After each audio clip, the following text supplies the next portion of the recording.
Саламатсыздарбы? Бүгүнкү видеодо мен сиздерге PowerPoint'те анимация кошууну айтып беремин. Объектке анимация колдонуу үчүн слайдты тандаңыз.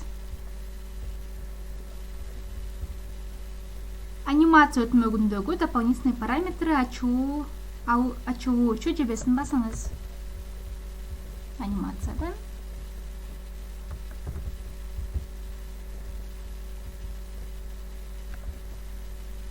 дополнительные.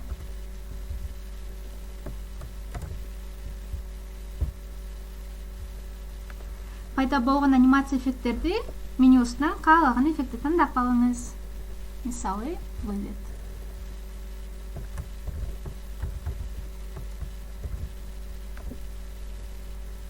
Эффект темага карата колдонулат. Анын жанында анимация бар экендигин көрсөткөн номер пайда болот.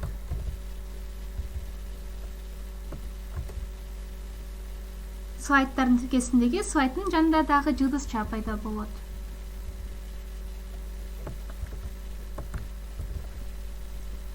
Менюнун төмөнкү жагында сиз андан да көп эффекттерди колдонууга мүмкүнчүлүк аласыз.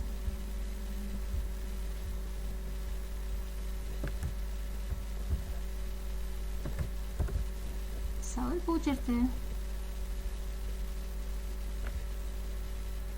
айрым эффекттер өзгөртүлүшү мүмкүн. Мисалы, вывод эффектиси менен объекттин пайда болгон багытын көзөмөлдөй аласыз. Бул параметрлерге анимация тобундагы параметры эффектов командасынын жардамы менен жетүүгө болот. Мисалы, сверху слева кылсак, өйдөдөн ылдыйга түшөт. Анимацияны алып салуу үчүн анимацияланган объекттин жанындагы кичинекей номерди тандаңыз. Клавишаны delete баскычын басыңыз. Анимация өчүрүлөт. Кээде объектке бир нече анимацияларды жайгаштыруу керек болот. Мисалы, көрүү жана чыгуу эффектиси. Ал үчүн добавить анимацию командасын колдонуу керек. Бул жаңысын кошууда учурдагы анимацияны сактап калууга мүмкүнчүлүк берет.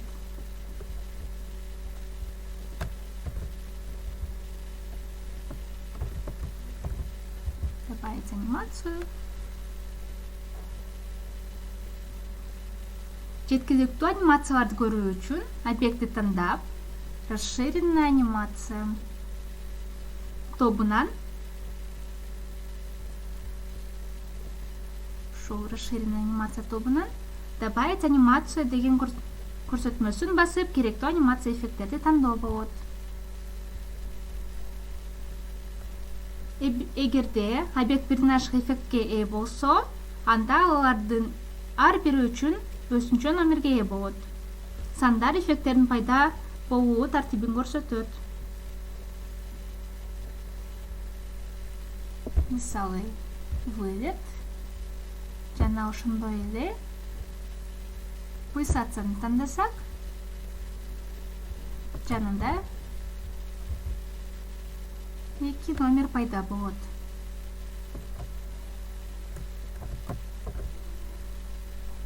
Анимациялык тартипти өзгөртүү үчүн өзгөрткүңүз келген эффекттин номерин тандаңыз.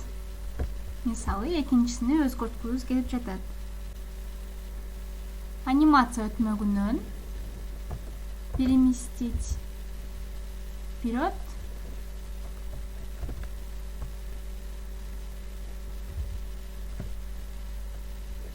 же переместить назад тандап алсак болот.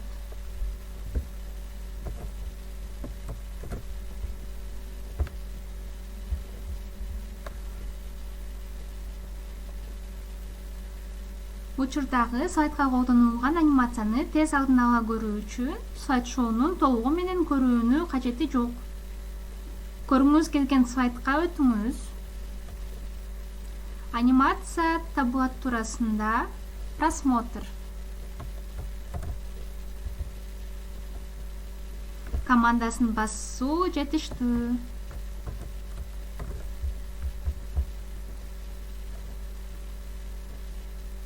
Учурдагы слайдтын анимациясы ойнотулат.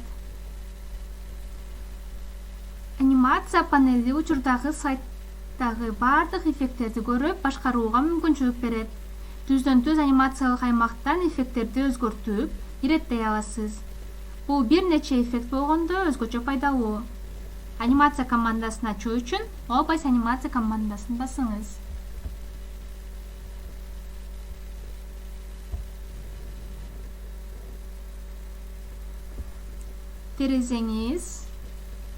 Терезенин оң жагында анимация аянтчасы ачылат.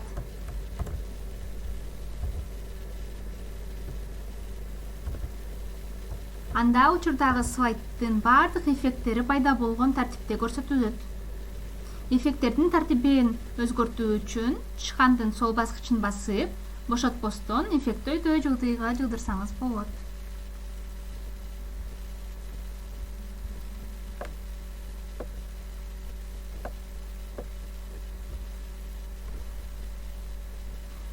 Анимация аймагындагы эффекттерди алдын ала көрүү үчүн воспроизвести баскычын басуу керек.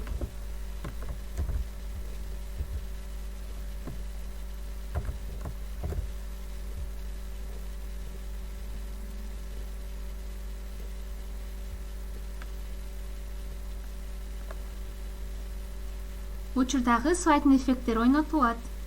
Анимация аймагынын оң жагында ар бир эффекттин жылышын көрсөткөн убакыт тилкеси көрө аласыз.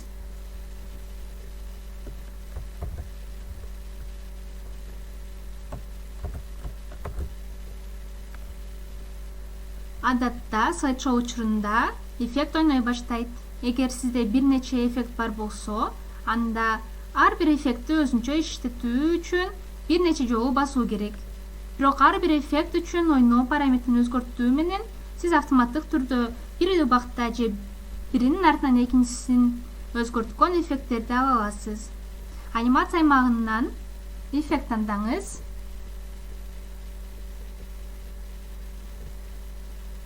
Анын жанында ачылуучу тизменин жебеси пайда болот.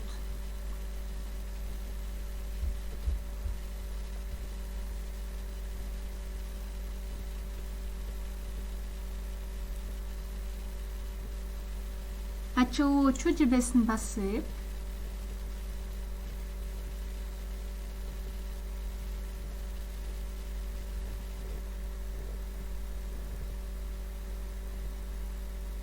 үч башталыштын бирин тандаңыз. Запускать по щелчку, запускать вместе с предыдущим, запускать после предыдущего.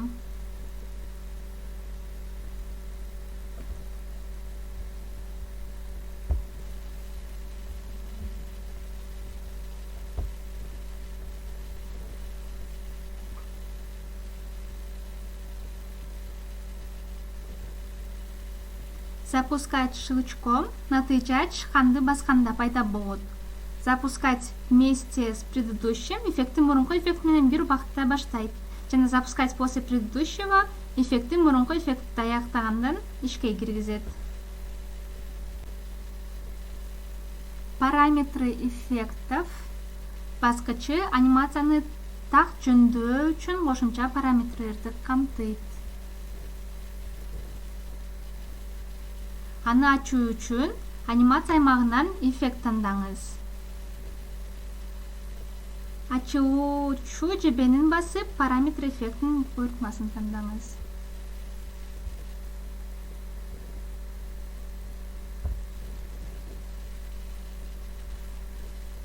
Параметр эффекти диалог терезеси пайда болот. Ачылуучу менюларды басып, керектүү өркүндөтүүнү тандаңыз. Анимацияга үн кошсоңуз болот же аяктагандан кийин эффект кошуңуз. Звук. Аплодисменты. Эффекттин убактысын өзгөртүү үчүн время тиркемесин тандаңыз.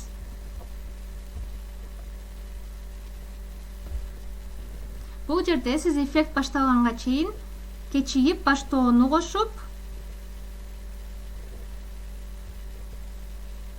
эффекттин узактыгын өзгөртүп, эффекттин кандыгын көзөмөлдөй аласыз. Задержкасы 1 секунд.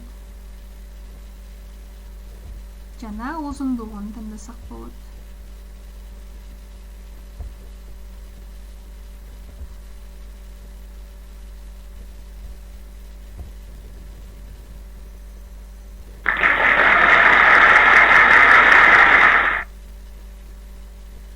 Ошону менен бүгүнкү сабак бүттү. Рахмат.